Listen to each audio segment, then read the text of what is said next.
ওনার ভাইয়ের এক চোখে গুলি লাগছে। ওর চোখটা ইনফেকশন হয়ে এখন চোখ দিয়ে পুজ বেরোচ্ছে, পুজ। আমি আন্দোলন করছিলাম চট্টগ্রাম নিউ মার্কেটে। 4 আগস্ট আমার গুলি লাগে। পুলিশ ইচ্ছাকৃত করে একদম একদম টার্গেট করে আমাকে গুলি করে, কারণ আমার আশপাশে কেউ ছিল না। আমার এক চোখে অলরেডি ড্যামেজ দেখতেছি না, ভিতরে একটা পিলেট আছে, এটা বাইর করতে পারতেছে না। যার চলে গেছে, যার এখনো পা আছে, যার চোখ দিয়ে পুজ বেরোচ্ছে, তারটা কি হবে ভাই? আমাদের কেন এখন পর্যন্ত চোখের ভিতরে একটা পিলেট আছে, এটা কেন বাইর করতে পারতেছে না, এবং কি চোখে আলো আসবে কিনা এই এই সিদ্ধান্তটা কেন ডাক্তার দিতে পারতেছে? আমি চাচ্ছি আমার পরিপূর্ণ ট্রিটমেন্টটা চাই। আমরা বিভিন্ন মহলে কথা বলছি, অনেক কর্মকর্তার সাথে কথা বলছি, কারো কানে কথা যায় নাই। আমরা এখন লাস্ট কথা বলতে আসছি ডাক্তার ইউনুসের সাথে। ওনার সাথে আমরা কথা বলতে চাই আমাদের চিকিৎসার ব্যাপারে কী সিদ্ধান্ত নেওয়া হয়েছে, আমরা কি পুরোপুরি ট্রিটমেন্ট পাবো কি না, এটা ওনার সাথে কথা বলার জন্য আমরা এখানে আসছি। শুধু আমি না, আমার অনেক ভাই 2 চোখে দেখতে পায় না। আমি আন্দোলন করছিলাম চট্টগ্রাম নিউ মার্কেটে।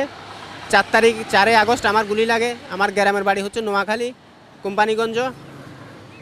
আমি পড়ালেখা করতেছি না আপাতত, ফ্যামিলির ক্রাইসিসের কারণে আমি একটা জব করতাম। এখন আমার বলা আছে যে আমার একটা চোখে গুলি লাগে, কপালে গুলি লাগে। কপালেরটা মোটামুটি ভালো, আমার বাম চোখটা দেখতে পারতেছি না, টোটালি দেখতে পারতেছি না। আমি চাচ্ছি আমার বাম চোখটা, আমি শুধু আমার না, আমার যতগুলো সহকর্মী সহযোদ্ধা ভাই আছে সবার পরিপূর্ণ ট্রিটমেন্ট চাচ্ছি আমরা।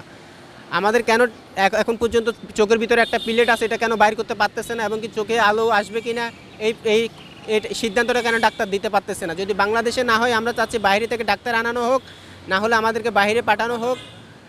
আমরা কেন দেশে এভাবে পড়ে থাকবো, একটা পঙ্গুত্ব বরণ করে এভাবে পড়ে থাকবো কেন? সরকার পতন হয়েছে, নতুন সরকার আসছে, নতুন সরকার আসার পরেও কেন আমরা অবহেলিত হচ্ছি? আমরা কেন ন্যায্য চিকিৎসাটুকু পাচ্ছি না? আমাদের দাবি এই জায়গায়। আমরা ডাক্তার ইউনুসের সাথে কথা বলতে আসছি, আমাদের ট্রিটমেন্টের বিষয়ে উনি কী সিদ্ধান্ত নিয়েছে, এটা কি আদৌ হবে কিনা, এই ব্যাপারে কথা বলার জন্য আসছি। আমার আহত যারা ভাইয়েরা আছে, যারা যুদ্ধাহত আছে, ছাত্র জনতা, তাদের উন্নত চিকিৎসার দাবি নিয়ে আসছি আমি।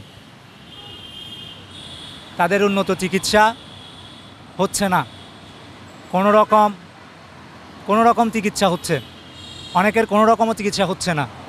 আমি একজন মানুষ হিসেবে আমি এটা সহ্য করতে পারতেছি না। আমি মানুষ হিসেবে আমার আমার আমার চোখে পানি চলে আসে। আমি যখন গল্পগুলো শুনি, আমাকে যখন ফোন করে, আমি এগুলো নিতে পারি না। আমার কিছুক্ষণ সকালবেলা এক আপু আমাকে ফোন করছে, কথা হয়েছে, ওনার ভাইয়ের এক চোখে গুলি লাগছে। ওর চোখটা ইনফেকশন হয়ে এখন চোখ দিয়ে পুজ বেরোচ্ছে, পুজ। এখানে আমার কাছে শত শত উদাহরণ আছে। চিকিৎসা নাই, চিকিৎসা, ওষুধের টাকা পয়সা নাই, কিছু নাই ওখানে। আমি এখন উন্নত, আমি যদি আবৃত্তির ভাষায় বলতে পারি, প্রথমত আমি তোমাকে চাই, দ্বিতীয়ত আমি তোমাকে চাই, তৃতীয়ত আমি তোমাকে চাই, শেষেও আমি তোমাকে চাই। এবার আমি যদি বলি, প্রথমত আমি আমার আহত ছাত্র জনতার উন্নত চিকিৎসা চাই, দ্বিতীয়ত আমি আমার ছাত্র জনতার উন্নত চিকিৎসা চাই, বিদেশে নেওয়ার প্রয়োজন হলে তাদেরকে বিদেশে নেওয়ার ব্যবস্থা চাই, তাদের বিদেশ থেকে যদি ডাক্তার আনার প্রয়োজন হয় সে ডাক্তারগুলো নিয়ে আসার ব্যবস্থা চাই, তৃতীয়ত আমি আমার এই ছাত্র জনতার ভালো চিকিৎসা চাই, তাদের উন্নত চিকিৎসা চাই। শেষ পর্যন্ত আমি আমার ছাত্র জনতার উন্নত চিকিৎসা চাই। আজকে এতদিন পরে এসেও আমাকে এটা বলতে হচ্ছে, আসলে আমার খুব লজ্জা লাগতেছে, আমার ইচ্ছে করতেছে না। সর্বশেষ আমার গুলি লাগে 4 তারিখে। 4 তারিখে তখন আমার চোখে গুলি লাগে নাই। আমি তখন 4 তারিখ নিউ মার্কেটে তখন আমি কয়েকবার গুলি লাগছে, মানে আমি কয়েকবার আহত হয়ে পড়ি। কিন্তু আমার পাশে যারা ছিল তাদের, আমার এক কাছের কয়েকজন ছোটো ভাইয়ের একদম লাইভ বুলেট লাগে। ভাগ্যিস আল্লাহ তাআলার ইচ্ছে ছিল আমার লাইভ বুলেট লাগে না, আমার ছড়া গুলি আর রাবার বুলেট লাগে। তখন বুকে, হাতে এগুলোতে লাগে। তখন আমি আর্টিএসএল তখন আমি সেন্সলেস হয়ে পড়ে যাই, রাস্তায় আমি অজ্ঞান হয়ে যাই। পুলিশ ইচ্ছাকৃত করে একদম টার্গেট করে আমাকে গুলি করে, কারণ আমার আশপাশে কেউ ছিল না।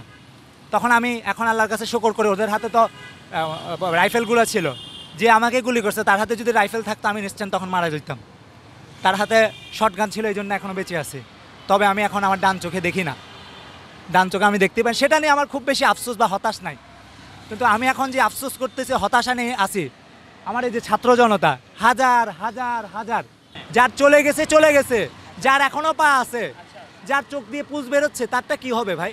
যারটা কেটে ফেলছে তার জন্য তো আমি বলতেছি না করতে হবে না, রাস্তায় তো সারা জীবন তাদেরকে তা মাথায় তুলে রাখতে হবে, এই ছেলেগুলোকে মাথায় তুলে রাখতে হবে। আমি এই যেখানে একজন আছে তার এখনও অপারেশনই হয় নাই।